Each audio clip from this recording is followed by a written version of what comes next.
Okay, please take your seats. We are ready to begin our first segment of featured presentations titled The MCubed Difference, which will include engaging TED-style talks and short videos called MCubed Minutes.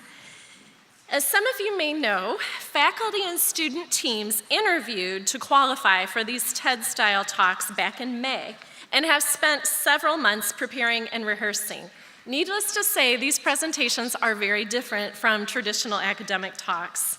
These faculty have worked closely with MCubed staff members Wendy Palms and Amanda Winters, who have been terrific coaches.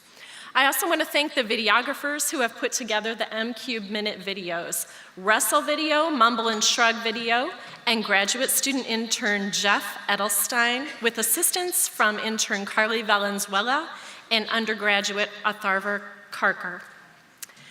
Our first video features the MCubed Diamond program, which runs parallel to the MCubed program that is funded internally at Michigan. Through the Diamond program, donors and sponsors set forth a specific research challenge to U of M faculty, one that calls for an interdisciplinary approach, and then stimulate the formation of a cube around the most promising approach. We'll take a look now at one of 3 cubes that have been generously funded by Procter & Gamble, who has sent several of its own innovation leaders to join us today. Let's learn now about a cube with an international focus involving faculty and students from the School of Environment and Sustainability, College of Engineering, and Ross School of Business. Take a look.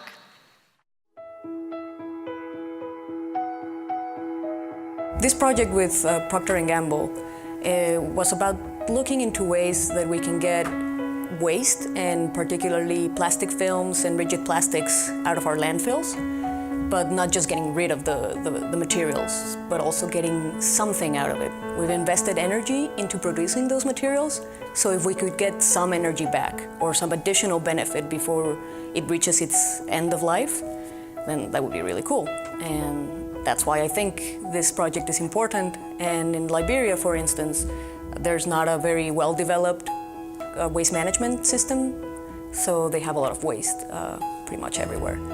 So there's a good opportunity. I'm happy to talk about why recycling is important to Procter & Gamble. We've set a long-term vision for our company, which includes zero waste to landfill for all of our products and our packages. We know that recycling is important to consumers. We're committed to bringing good end-of-life solutions to all of our products and packaging. And this particular project that we've undertaken with University of Michigan is just one of the many vectors that we started along this pathway.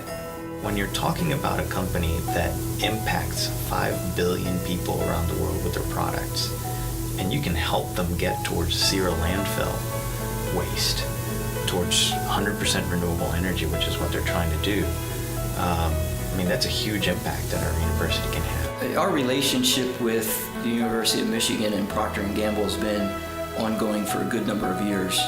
We see it as an extension of our own capability, and it's been seamless. The MCubed program for us has been fantastic.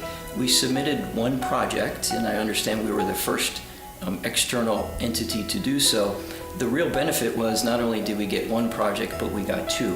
How would you create a business model that will allow people to collect those plastics that are thrown everywhere and bring them to the recycling plant for money, but in that way they're helping their environment, but also creating meaningful employment for themselves. The process has been very simple, very fluid. The staff here, from the administrative staff, has been very professional. The costs, I thought, were right in line with what we expected them to be. The results were on track, on time. I believe that we all deserve a chance to live comfortably without cooking the planet. And right now, not everybody in the world has that.